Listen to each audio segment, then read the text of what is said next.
पुराना सीलमपुर में 18 साल के युवक की हत्या। 15 दिन पहले बिहार से दिल्ली नौकरी के लिए आया था। 3 दिन से रह रहा था, जिनके साथ उन्हीं युवकों ने चाकू मारा। 2 आरोपी पुलिस की हिरासत में। कल्याणपुरी से गांजा तस्कर गिरफ्तार। आरोपी पर पहले से दर्ज है कई आपराधिक मामले। छोटे बच्चों से बिकवाता था गांजा। आरोपी के घर से 7 किलो 200 ग्राम गांजा बरामद। 2 बच्चे गांजा बेचते मिले। जगतपुरी में ताला सही करने के बहाने सेंधमारी। बाहर घूम रहे ताला ठीक करने वालों को बुलाया था। अलमारी ठीक करने के बहाने सामान चुराया। पीड़िता ने कहा पुलिस कर रही सिर्फ खाना पूर्ति।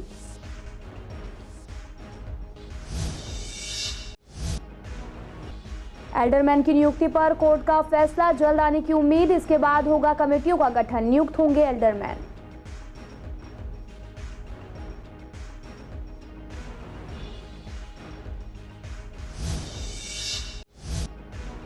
जल्द लागू की जाएगी ई फूड कार्ड पॉलिसी। हाउस से मंजूरी का इंतजार। वेंडर सड़कों पर घूमकर रात 10 बजे तक बेच सकेंगे खाना। लोगों को मिलेगा रोजगार और सस्ता।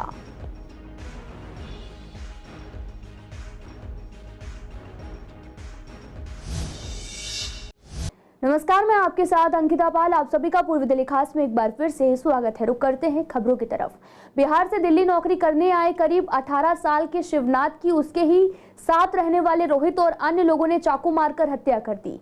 बताया जा रहा है कि गांधीनगर थाना क्षेत्र के पुराना सीलमपुर इलाके में रहने वाला शिवनाथ गांव से दिल्ली रोजगार की तलाश में आया था। वह बिहार से करीब 15 दिन पहले ही दिल्ली आया था और जहां उसकी हत्या को अंजाम दिया गया, उस जगह पर उसने 3 दिन पहले ही अपने साथियों के साथ रहना शुरू किया था। मृतक के रिश्तेदार उमेश कुमार का कहना है कि उनको सुबह 5 बजे मृतक शिवनाथ के परिवार से फोन आया कि कुछ लोगों ने उसकी हत्या कर दी है। इसके बाद पता चला कि पुलिस ने शव कब्जे में लेकर पोस्टमार्टम के लिए भेज दिया। वहीं रोहित और उसके 2 साथियों को हिरासत में लेकर पुलिस पूछताछ कर रही। गांव से सुबह फ़ोन आया है 5 बजे की ऐसे गांधीनगर में जो हमारे गांव का लड़का है शिवनाथ, उसका पापा का नाम है खिनारी महतो। तो वो 4 लड़के एक रूम में गोल बैठक पे रहते थे गांधीनगर जो पुराना सीलमपुर है। और रात को ये लोग खाना वाना खा के कह रहे सोने गया और उसी टाइम आपस में क्या रंजिश हुई है, एक लड़का उसका गला रेत कर ख़त्म कर दिया है, जो पुलिस वाले ने हमें बताया है। शिवनाथ नाम है, शिवनाथ। रंजिश का भी पता नहीं लगा, लेकिन कोई ना कोई होगी, आपसी तू मैं होगी, क्योंकि बच्चे का ये काम है और आपसी कुछ हुआ होगा तभी ये कांड हुए हैं। ये कब आया था शिवनाथ? शिवनाथ आया था 15 दिन पहले और पहले दूसरे रूम में कहीं रहता था और ये 3 दिन पहले उसके साथ जो लड़का मारा है उसके साथ 4 लड़के रह रहे थे। तो ये रात तीनों लड़के तो अभी थाने वाले लेके उसको रात को मौके पे ही लेके आए हैं और चारों गांव का ही है, चारों एक साथ रहते थे 3 दिन पहले। पूर्वी दिल्ली की स्पेशल स्टाफ टीम ने गांजा तस्कर गैंग का पर्दाफाश किया है। ये गैंग गांजा बेचने के लिए बच्चों का इस्तेमाल करती थी। आपको बता दें कि पुलिस ने इस गैंग के सरगना को कल्याणपुरी इलाके से गिरफ्तार किया। डीसीपी अमृता ने भी बताया कि गिरफ्तार आरोपी की पहचान बलदेव उर्फ बिट्टू के तौर पर हुई है। वह कल्याणपुरी के ब्लॉक 11 का रहने वाला है। डीसीपी ने बताया कि गृह मंत्रालय के निर्देश पर मिशन कवच के साथ में क्षेत्र में सक्रिय ड्रग तस्करों की भी गिरफ्तारी के लिए स्पेशल स्टाफ की एक टीम को लगाया गया था। इस टीम को जानकारी मिली थी कल्याणपुरी चांद सिनेमा के पास 2 बच्चे गांजा पी रहे।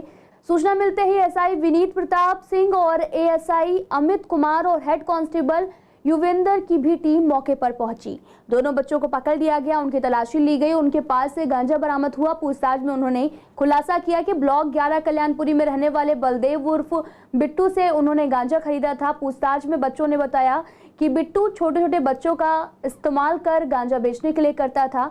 दोनों बच्चों को सीडब्ल्यूसी के सामने पेश किया गया, जहां सीडब्ल्यूसी के माननीय सदस्यों ने आरोपी बिट्टू के खिलाफ उचित कानूनी कार्रवाई करने के निर्देश पारित किए और इसके बाद पुलिस टीम ने छापा मारकर कल्याणपुरी ब्लॉक 11 से बिट्टू को गिरफ्तार किया। उसके घर की तलाशी में 7 किलो 200 ग्राम गांजा बरामद हुआ। वहां पर 2 बच्चे गांजा बेचते हुए पाए गए। बिट्टू के खिलाफ पहले से कई आपराधिक मामले दर्ज हैं। पुलिस आरोपी से पूछताछ कर रही है और इस बात का पता लगा रही कि वह गांजा कहां से लाता था, उसके गैंग में कौन कौन से लोग शामिल हैं। तो वहीं दिल्ली में एक बार फिर से ताला सही करने के बहाने सेंधमारी करने वाला गिरोह एक्टिव हो गया है। मामला शाहदरा के जगतपुरी इलाके का है, जहां पर एक परिवार ने अपने घर की अलमारी सही करवाने के लिए बाहर घूम रहे ताला ठीक करने वालों को बुलाया, लेकिन उन्हें क्या पता था कि उनका लाखों का सामान का नुकसान हो जाएगा। पीड़ित परिवार ने बताया कि अलमारी का गेट सही करने के लिए एक ताले वाले को बुलाया गया था। उसने कहा, मेरे भैया इसको सही कर सकते हैं, मैं भैया को लेकर आ रहा हूँ। दोनों भाई अलमारी को 2 घंटे तक सही करते रहे। बाद में परिवार वालों को कह दिया कि अलमारी को अभी ठीक नहीं करना, आधे घंटे बाद खोलना है। पीड़िता ने जब अलमारी खोली तो पता चला कि उनका लाखों का सामान का नुकसान हो गया। पीड़िता का कहना है कि पुलिस सिर्फ खाना पूर्ति कर रही। अब तक इस मामले में बस FIR दर्ज हुई है, लेकिन एक बार भी पुलिस वालों ने हमारा बयान भी नहीं लिया। तो हमारी थोड़े टाइम से अलमारी की चाबी गुम गई थी, तो हमने वो गली में जा रहा था, मेरे हस्बैंड ने उसको बुला लिया और उसको अंदर बुला लिया। मैंने उससे ये भी कहा था कि जूते बाहर निकालो, उसने मेरे जूते भी बाहर निकाले। फिर अंदर आया, वो अलमारी में लगा रहा, कम से कम 2 घंटे वो उसमें लगा रहा। फिर उससे कुछ उसने खोल तो दिया, खोल के वो इसको करता भी रहा अलमारी को, लेकिन वो एक दरवाज़ा खोल रहा था, एक दरवाज़ा बंद करके कर रहा था। फिर हमने उससे कहा भी कि ये दरवाज़ा क्यों कर रहा है इसको, तो शायद मेरे उसको लगा कि इसकी वाइफ ज़्यादा तेज़ है, तो उसने मेरे हस्बैंड से बोला कि इनसे बोलो चाय बना दे, या मतलब मेरे को वो बाहर ही भेज के पानी ला दो, ये कर दो, मेरे को वो बाहर ही भेजता रहा। फिर आधे घंटे बाद वो कम से कम 2 घंटे तक दोनों भाई उसमें लगे ही रहे। फिर उसने दोबारा से मुझसे चाय बनवाई और 2 घंटे लगे रहे, इसमें उससे चाबी भी नहीं बनी और एक इसका जो 2 पल्ले होते हैं, एक पल्ला लगा गया और एक पल्ला इसका खोल गया। उसने कहा आधे घंटे तक चेक मत करना। फिर हमारे घर पे गेस्ट आ रखे थे, फिर मैं सोची इसको चेक कर लूँ। फिर गेस्ट आ गए तो फिर मैं उनके साथ उनको चाय वाय बनाने लगी। उस दिन मैंने चेक कर ही नहीं पाई, सैटरडे को उसको मैंने चेक नहीं करी। फिर संडे को भी गेस्ट थे, मैंने संडे को भी चेक नहीं करा, मैंने मंडे को चेक किया इसको अलमारी को। ऐसे मन में कुछ डाउट मेरे को हो रहा था उनके ऊपर। मैं अपने हस्बैंड से, मेरा भाई भी यहीं था, मम्मी भी यहीं थी, मैं उनसे कह भी रही थी कि कुछ मुझे इसके ऊपर डाउट हो रहा है, लेकिन वही सब गए तुम्हारी तो ऐसी आदत है, कोई नहीं सही कर रहे हैं। तो फिर बस फिर वो आदमी यहाँ से चले गए और मैंने मंडे को खोल के देखी अपनी अलमारी, तो मेरी इसमें एक भी चीज़ नहीं थी। उसमें मेरा 31 तोला मेरा गोल्ड था, जो कि उसमें कुछ भी नहीं छोड़ा, सिर्फ उसमें चांदी की चीज़ उसने छोड़ी, 2 मेरी पायल छोड़ी और एक चांदी की जो तगड़ी गुच्छा होता है, बस एक वो है उसमें, और कुछ भी नहीं छोड़ा। एल्डरमैन के मुद्दे पर जल्द ही फैसला आने वाला है। LG द्वारा अपनी मर्जी से एल्डरमैन नियुक्त किए जाने के बाद में आम आदमी पार्टी इस मुद्दे को सुप्रीम कोर्ट लेकर गई है। आपको बता दें कि दिल्ली सरकार नहीं चाहती कि एल्डरमैन LG की मर्जी नियुक्त की जाए और उनका यह भी कहना है कि एल्डरमैन की नियुक्ति का अधिकार सरकार को है। फिलहाल सुप्रीम कोर्ट में यह मुद्दा विचाराधीन है। इस मामले में हमारे संवाददाता मोहित कैंत ने MCD के कुछ अधिकारियों और पार्षद VS पवार से बात की। उनका कहना है कि उम्मीद है कि जल्द ही इस पर सुप्रीम कोर्ट फैसला सुनाएगी, उसके बाद ही कमेटियों का गठन किया जाएगा, एल्डरमैन नियुक्त किए जाएंगे। उनका तर्क भी है कि अब MCD दिल्ली सरकार नहीं केंद्र सरकार के अंडर है, इसलिए केंद्र सरकार के प्रतिनिधि LG को एल्डरमैन चुनने का पूरा अधिकार है। 10 एल्डरमैनों का सुप्रीम कोर्ट में मामला आम आदमी पार्टी ने पहुंचाया। उसमें LG महोदय ने उनको अधिकार है, क्योंकि अब दिल्ली सरकार के अंदर MCD नहीं आती है, केंद्र सरकार के अंदर है और केंद्र सरकार के रिप्रेजेंटेटिव LG महोदय यहाँ पर हैं और उनके द्वारा 10 एल्डरमैन जो अपने अपने क्षेत्रों में पारंगत हैं MCD को सपोर्ट करने के लिए उनका मनोनयन किया। लेकिन आम आदमी पार्टी ने स्टैंडिंग कमेटी ना बने, ये मेंबर ना बने, हर्डल डाल दिया। सुप्रीम कोर्ट में ये मसला पहुंचा और सुप्रीम कोर्ट माननीय न्यायाधीश महोदय ने फैसला सुरक्षित रखा हुआ है। दोनों पक्षों को सुनने के बाद LG महोदय ने अपने प्रतिवेदन में कहा कि 239AA के अनुसार जो शक्तियाँ दिल्ली सरकार को माननीय सुप्रीम कोर्ट ने दी उसमें MCD नहीं आती है, इसलिए LG को पूर्ण अधिकार है, क्योंकि वो दिल्ली सरकार के प्रशासक के रूप में देख रहे हैं, उनको पूरा अधिकार है कि एल्डरमैन किसको बनाए। इसलिए मैं तो इसमें इतना श्योर हूँ कि बहुत जल्दी फैसला आएगा और 10 एल्डरमैनों के पक्ष में फैसला आएगा। देखिए, लोकतंत्र में चुनी हुई सरकार को जो संवैधानिक अधिकार हैं उनको मिलना चाहिए, उनके अधिकारों में अतिक्रमण नहीं होना चाहिए। कांग्रेस पार्टी का शुरू से मानना है और आज सुप्रीम कोर्ट ने भी यही बात बोली है, जो हमारा पक्ष रहा है। जिस तरह से आम आदमी पार्टी सुप्रीम कोर्ट गई है और कांग्रेस की शीला जी की सरकार का हवाला देते हैं बात बात पर कि उनको ये अधिकार प्राप्त है, लेकिन कभी ये आपने सोचा है कि 15 साल जिस तरह से कांग्रेस की सरकार ने काम किया, शीला दीक्षित जी ने काम किया है, क्या कभी कोई ऐसी स्थिति उत्पन्न हुई है कि उनको सुप्रीम कोर्ट का दरवाजा खटखटाना पड़ा? इन्हीं व्यवस्थाओं के तहत, इन्हीं अधिकारियों के तहत, इन्हीं राजभवन और उपराज्यपाल महोदय के साथ मिलकर के उन्होंने काम किया है और दिल्ली के जो है एक वर्ल्ड क्लास सिटी बनाने का काम किया है। ऐसा नहीं था कि हमारे जब कांग्रेस की सरकार थी तब भी बीजेपी की सरकार 6 साल केंद्र में रही और उस समय भी उपराज्यपाल उन्हीं के बनाए हुए चुने हुए नुमाइंदे थे। लेकिन आपको एक बहाना बनाना है और बात बात पर आपको जो है काम ना करने का एक विक्टिम कार्ड प्ले करना है। जनता को आपको चिंता नहीं है। जनता अपने आप को, जो दिल्ली का मतदाता है, अपने आप को ठगा हुआ महसूस करता है जब दिल्ली का विकास ठप हुआ देखता है। आपसे यही हमारी विनती है कि आप शीला दीक्षित जी की अगर होड़ करते हैं तो उनके काम की भी आपको देखना चाहिए कि दिल्ली में किस प्रकार से काम हुआ, वही जनता से आपकी अपेक्षा है। पूर्वी दिल्ली नगर निगम ई फूड कार्ड पॉलिसी लेकर आई थी जो कि गरीबों के लिए थी। इसके तहत ई फूड कार्ड वेंडर सुबह 6 बजे से रात 10 बजे तक सड़कों पर घूमकर लोगों को साफ सुथरा पका हुआ खाना बेच सकेंगे ताकि लोगों को रोजगार और ताजा सस्ता खाना मिल सके। लेकिन एमसीडी के यूनिफाइड होने के बाद में ई फूड कार्ड पॉलिसी कुछ दिनों के लिए रोक दी गई थी। अब इसे हाउस से पास कराकर जिन लोगों ने रजिस्ट्रेशन कराया है उनको ये ई फूड कार्ड उपलब्ध कराया जाएगा ताकि लोगों को रोजगार और साफ सुथरा सस्ता खाना आसानी से मिल सके। निगम पार्षद संदीप कपूर का इस बारे में कहना है कि जिन लोगों ने रजिस्ट्रेशन कराया हुआ है पहले उन्हें ई फूड कार्ड दिया जाएगा और हाउस में पास कराकर जल्द ही इस पॉलिसी को लागू किया जाएगा। पूर्व महापौर श्याम सुंदर अग्रवाल का भी इस बारे में कहना है कि इससे लोगों को रोजगार मिलेगा और इलाके में सुगम तरीके से सस्ता खाना लोगों को मिल सकेगा। पिछली नगर निगम में भारतीय जनता पार्टी के समय ई फूड कार्ड पॉलिसी हम लेकर आए थे जिससे रोजगार लोगों को मिले और लोगों को अच्छा हाइजीनिक साफ सुथरा खाना पका हुआ लोगों के घर तक पहुंचे। इसके लिए एक छोटी ई कार्ड की पॉलिसी बनाई गई थी जो सुबह 6 से लेकर रात के 10 बजे तक सड़कों पर घूमकर लोगों को पका हुआ अच्छा खाना जो है लोगों को मिल सके और लोगों को जो है रोजगार भी मिल सके। लेकिन यूनिफाइड होने के बाद ये पॉलिसी कुछ दिनों के लिए रुक गई थी, लेकिन आने वाले समय में हाउस से पास करवा के जिन लोगों ने रजिस्ट्रेशन करवाया और पैसे भी जमा करवा दिए जल्दी से उन सबको ये लाइसेंस मिले जिससे ई फूड कार्ड जो है मार्केट में निकालकर रोजगार और लोगों को सुविधा दोनों मिल पाए। जनता पार्टी जब दिल्ली नगर निगम में सत्ता में थी तो गरीबों के लिए जिनके पास कोई रोजगार नहीं है उनके लिए एक पॉलिसी लेके आई थी, ई कार्ड पॉलिसी, जिसके माध्यम से वो ई कार्ड को गली गली में घुमाकर लोगों के घर तक उनको नाश्ता पहुंचाते, ताज़ा नाश्ता उनको पहुंचाते, जिसमें डोसा है, इडली है, चाइनीज फूड है, जैसे जो भी गोलगप्पे हैं, भल्ले हैं, पापड़ी है, इसका कुछ भी सामान वो बेचना चाहते हैं तो वो उसको बेच सकते थे।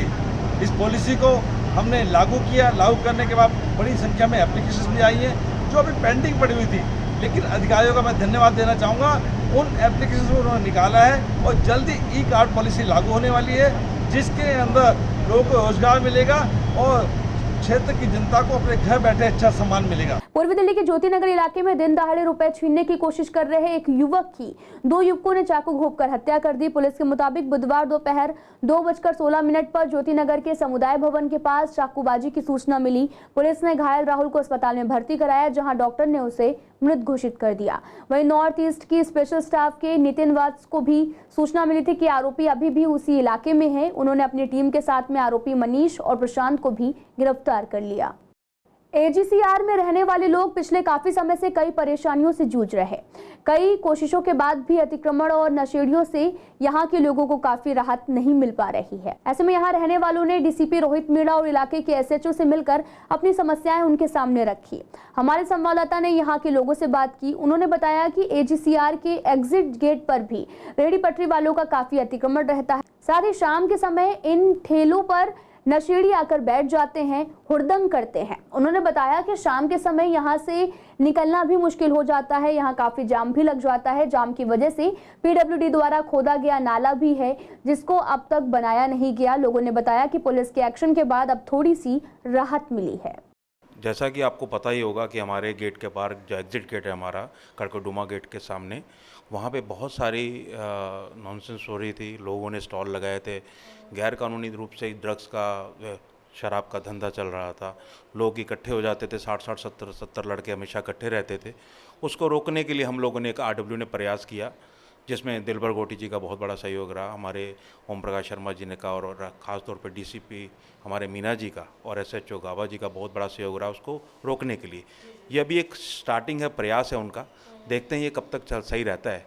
काफ़ी कुछ चीज़ें ठीक हुई हैं, इसी कारण आज हम इकट्ठा हुए सब। इलीगल जो दुकानें बनी हुई हैं यहाँ पर, टोटली ये दुकानें किसी न किसी के संरक्षण में चल रही हैं। बिना संरक्षण के तो ये दुकानें चल नहीं सकती। अब किनके संरक्षण में ये तो उन्हीं को पता होगा। बाकी हम लोगों ने इसका प्रयास किया, DCP जी के प्रयास से और ओम प्रकाश जी के प्रयास से जो है गाबा जी ने हमें काफ़ी सपोर्ट किया। वो अब कब तक रुकी रहेंगी अब ये नहीं पता हमें। हाँ, पुलिस ने कल भी वहाँ पर अपनी जिप्सी खड़ी कर दी परमानेंट, मतलब ताकि वहाँ पर जो भी काम होते थे वहाँ पर शाम को 7 बजे के बाद स्टार्ट होते थे।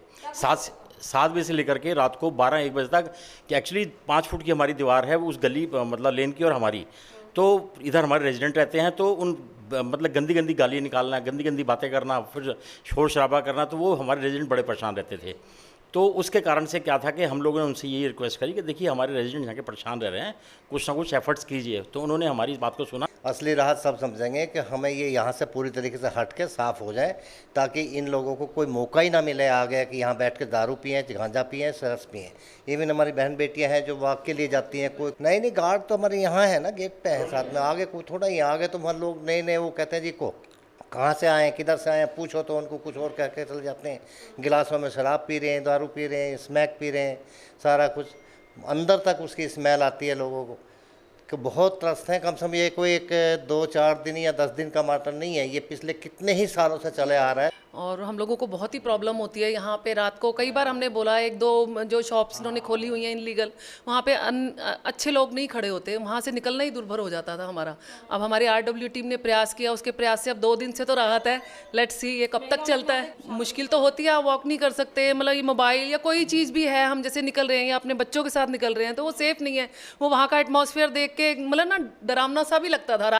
यहाँ बाहर बहुत दिक्कत होती है। कई बार मैंने देखा है बच्चे भाग कर आते हैं, ठेले लगे होते हैं ना, तो देखते नहीं ट्रैफिक है कुछ है, और यहाँ आसपास इतने रिक्शास होते हैं, उससे ही बड़ी दिक्कत होती है। 2 दिन से ड्राइव पुलिस की चल रही है, वो आगे कंटिन्यू रहे, क्योंकि हमारे रेजिडेंट्स इसको प्रॉब्लम को लेके बहुत ज़्यादा फेस कर रहे हैं।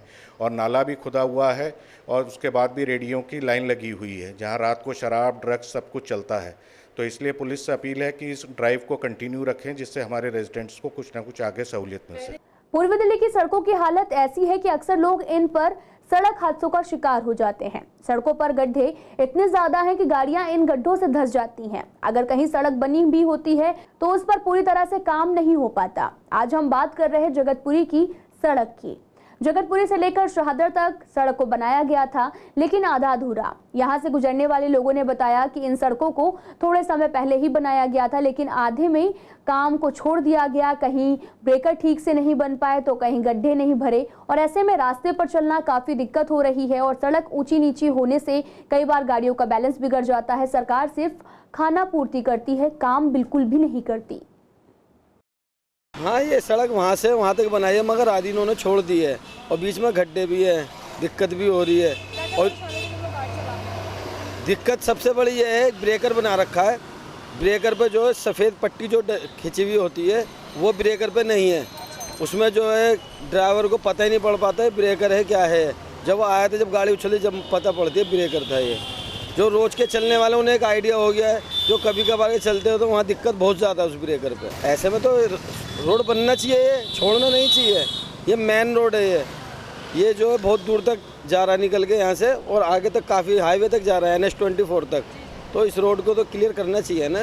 मैम दिक्कतें तो होती हैं, प्रॉब्लम काफ़ी होती है। रोड है आधी बनी हुई है, एक्सीडेंट होने का भी खतरा होता है, लोगों को परेशानी होती है, वाहन खड़े होते हैं ना मैम रोड पे। तो देखा जाए तो इतने स्पेस में पब्लिक निकल नहीं पाती है आराम से, व्हीकल आने जाने में परेशानी होती है, जाम लग जाता है काफ़ी। तो इससे मैं तो बहुत ज़्यादा रहती है मैम। तो मैं तो यही चाहूँगा गवर्नमेंट से कि ये रोड जल्द से जल्द बनवाई जाए, और इससे जो पब्लिक को होने वाली समस्या है उससे छुटकारा मिले। मैम बिल्कुल रहता है, डिसबैलेंस भी रहता है, एक्सीडेंट होने का बहुत ज़्यादा खतरा रहता है इससे। और ट्रैफिक जैम तो इतना होता है इस रोड पे कि एक टाइम ऐसा होता है कि निकलने को यहाँ से 15-20 मिनट लग जाते हैं इस रोड। यहाँ से लेकर आगे तक ही पूरी ही रोड ही आधी बनी हुई है, जहाँ तक का देखा जाए लगभग आगे 5-7 किलोमीटर 10 किलोमीटर भी आधी रोड है। नहीं, रोड तो देखो वैसे तो रोड सही है, बनना हुआ तो है, लेकिन ये डिसबैलेंस है, ऊपर नीचे है। कई बार हम तो रेगुलर है यहाँ पे, हमारा फील्ड का ही काम है, ऊपर नीचे रोड, कई बार बाइक स्लिप भी हो जाती है। ये है ना मतलब आधा रोड बना हुआ आधा नहीं बना हुआ, इस वजह से बिल्कुल बराबर होते रहते हफ्ते में एक दो। एक तो रोड ठीक नहीं है, ऊपर खाव रोड है। अब स्पीड के चक्कर में भी होता है, कभी का ओवरटेक के चक्कर में हो जाता है कि लोग आगे पीछे करते हैं, इसके चक्कर में नहीं अभी बनी है फिलहाल। पहले तो बहुत खराब था, ऊबर खावर है जगह, इसके कारण होता है। पूरी कहाँ बनाई, जगह जगह थोड़ी यहाँ बना दिए, थोड़े वहाँ बना दिए, ऐसे बनाए। गवर्नमेंट को पूरा काम करना चाहिए, आधा काम क्यों करे? आधा काम करके फॉर्मेलिटी पूरा कर देते हैं, हो गई। टैक्स तो दे ही रहे गाड़ी वाले, क्या दिक्कत है? दिक्कत जनता को होती है, गाड़ी वाले को दिक्कत होता है, कार वाले को दिक्कत होता है, सबको दिक्कत होता है, हमें थोड़ी होता है। तो वहीं लक्ष्मीनगर विधानसभा के शकरपुर उपाध्याय ब्लॉक में सीवरों की हालत बहुत खराब है। हालत इतनी खराब है कि सीवर का गंदा पानी लगातार मेन होल से गली में बहता रहता है। इस बारे में हमारी संवाददाता ने इलाके के लोगों से बात की। उनका कहना है कि कुछ दिन पहले कुछ घरों में सीवर का पानी गंदा आ रहा था, अब तो सीवर का गंदा पानी दिल्ली जल बोर्ड के पानी में भी मिक्स होने लगा है, जिसकी वजह से पानी में बदबू आने लगी है। शिकायत करने के बावजूद भी समस्या का कोई भी हल नहीं हो रहा। समस्या विकराल हो चुकी है उपाध्याय ब्लॉक शकरपुर में, उसको उठाना चाहता हूँ। उपाध्याय ब्लॉक में सीवर व्यवस्था बिल्कुल बेहद बदहाल स्थिति में है। आप कहीं पर भी चली जाइए, गली नंबर 4 का तो ये हाल है कि सीवर का गंदा पानी मैन होल से निरंतर बाहर गली में बहता रहता है। तमाम एजेंसियां जो इतनी भी हैं, विधायक स्तर तक, यहाँ तक कि LG तक, दिल्ली के उपराज्यपाल, माननीय उपराज्यपाल हैं, वहाँ तक शिकायत पहुँचा चुके हैं।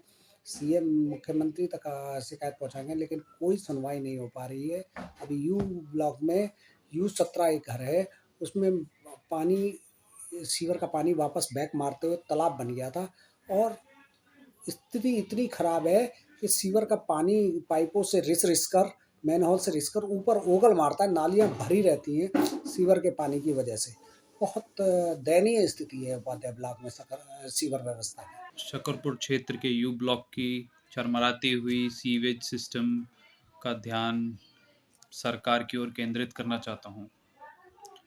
इस समस्या के लिए विधायक जी के पास बहुत सारी कंप्लेंट्स हमने ऑलरेडी दे दी है, बट स्टिल वो कोई कार्रवाई करने को राजी नहीं है। मैं पर्सनली भी उनसे मिला था एक बारी, एक गली के उद्घाटन के लिए वो आए थे। मैंने उनसे पर्सनली बोला था that sewage system is bad then worse here in Shakarpur U block. तो कैसा ये आपका मतलब जो है, ये मैन होल में पानी बहता रहता है? पानी इधर ये मान के चलिए कि गलियों से निकलना भारी है। गलियों में आप पैदल निकल नहीं सकते, या तो आप अपना कोई व्हीकल लीजिए, नहीं तो अगर आप पैदल जा रहे हैं तो आपको बदबू और गंदे पानी से आपका शूज़ और स्लीपर्स गंदे करने ही पड़ेंगे डेफिनेटली। U ब्लॉक में सीवर की समस्या इतनी बेहाल हो चुकी है कि समझ ही नहीं आ रहा, और अंदर ही अंदर धीरे धीरे वो पीने के पानी में मिल रही है। मेरे दादाजी की भी तबीयत खराब इसी वजह से हुई है, क्योंकि पानी में वो अंदर ही अंदर मिल रहा है और इन्फेक्शन बहुत बढ़ते जा रहे हैं। क्या बताएं कि मतलब ऊपर नाले की तरह सीवर बहता है, और वो जो जल बोर्ड है उसमें मिलता है, पानी में बदबू आती है। जिनके समर लगे हुए हों, उन समर में अंदर चला जाता है पानी। ये लगा लो नहाने और पीने के इतने परेशान है कि बहुत ज़्यादा। शाहदरा डिस्ट्रिक्ट की जगतपुरी थाना पुलिस ने 2 मोबाइल चोरों को गिरफ्तार किया। ये दोनों इलाके में स्नैचिंग की वारदात को अंजाम देते थे। एक शिकायतकर्ता ने 15 मई को जगतपुरी थाने में केस दर्ज करवाया था, जिसमें पुलिस ने IPC की धारा 356, 369 और 34 के तहत केस दर्ज किया था। आरोपियों से एक मोबाइल फोन भी बरामद हुआ है। फिलहाल इस बुलेटिन में इतना ही। तमाम खबरों के लिए आप देखते रहिए CCN लाइव।